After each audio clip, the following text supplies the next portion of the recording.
This is Broadway Radical, a show where we talk about musicals. And today we're going to talk about 2017 Tony nominations, which came out a week ago. So this is timely. So, Best Musical. Our four nominees: Come From Away, Dear Evan Hansen, Groundhog Day the Musical, and Natasha, Pierre, and the Great Comet of 1812.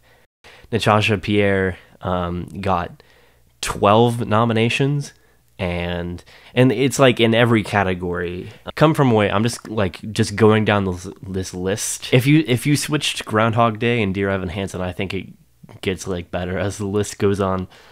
I haven't really done looked that much at Come From Away because it doesn't interest me as much as the other three. In my in my little suggestion box, and going through my comments, I get so many people suggesting, do a video on Dear Evan Hansen. I've heard so much about Dear Evan Hansen, like, oh my god, Dear Evan Hansen. And then I finally saw it, like, the day before the Tony noms came out, and I was like, you know what? Yeah, I'm alright if that gets the Tony this year. That seems fine. And then I saw the other nominees.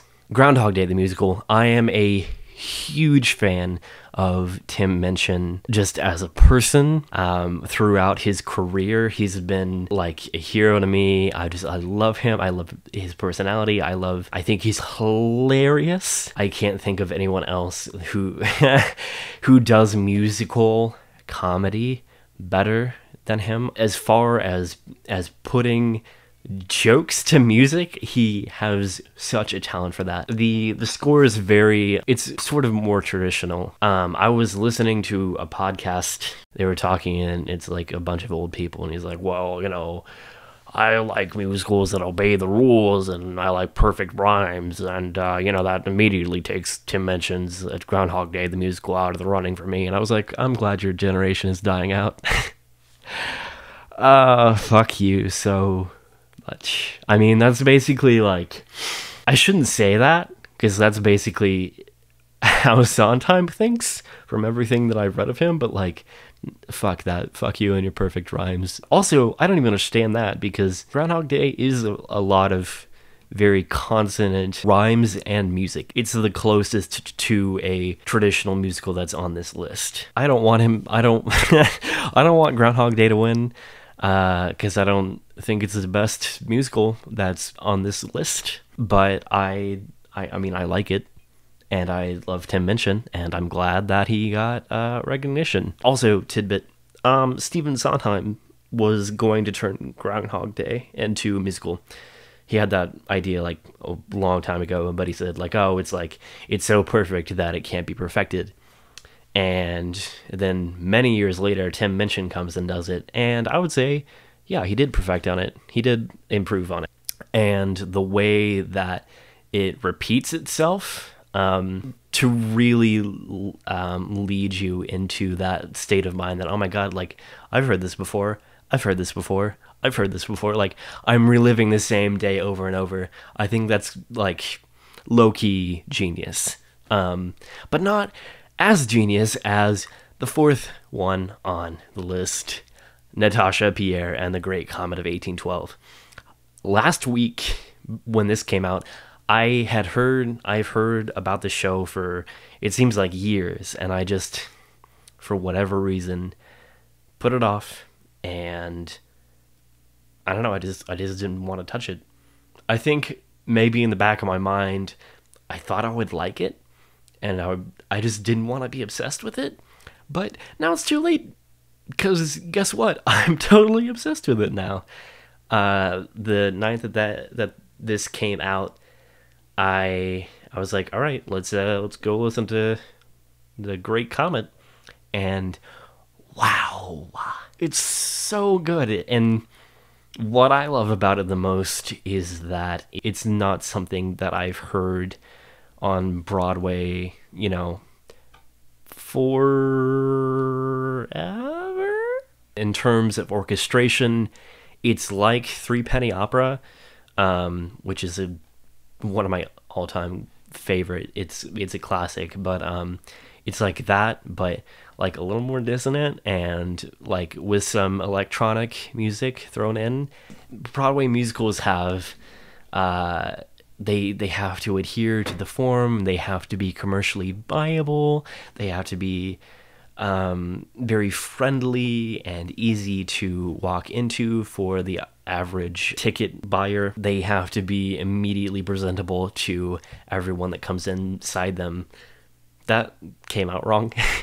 It's set, and the costumes, like set and costumes, are great. It's like theater in the round put up a peg, because everyone is everywhere and interacting with everything. Everyone can see each other, and the lights are freaking cool. Period costumes are cool. But then I think, honestly, it just goes back to the music for me. It's so, and it's just so out of what you would normally expect going into a Broadway musical to be. It's based on War and Peace, which used to be a joke of a musical adaptation of War and Peace. That used to be a joke. And Dave Malloy came from out of nowhere. He found a way to merge his sort of dissonant musical style with a presentable atmosphere and, more importantly, a good story, and really develops characters. It's fun, but it's also introspective, and it makes you think, but you have like a good time. It's just all the things.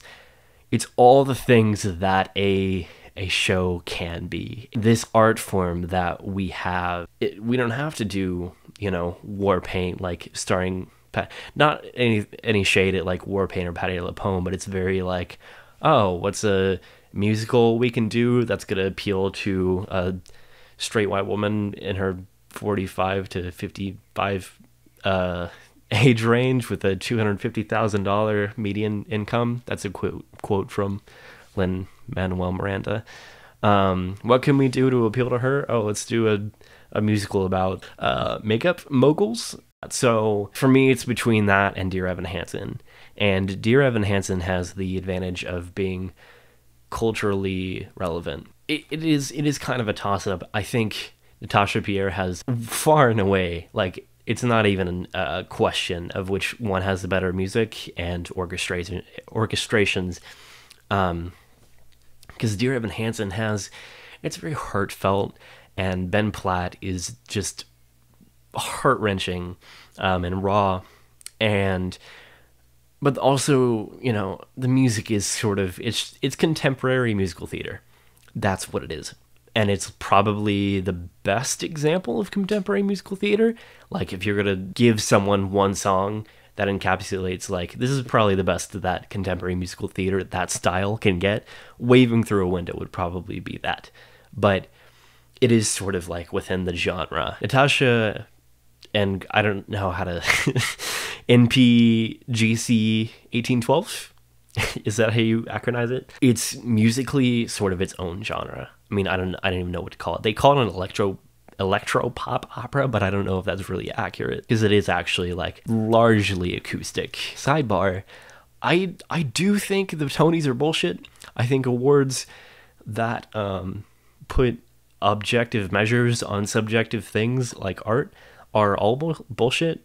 Like any type of like award show for entertainment and art. However, I'm still like excited about it because it's the thing, everybody in their industry has their thing that they get excited about, and I'm not immune to that.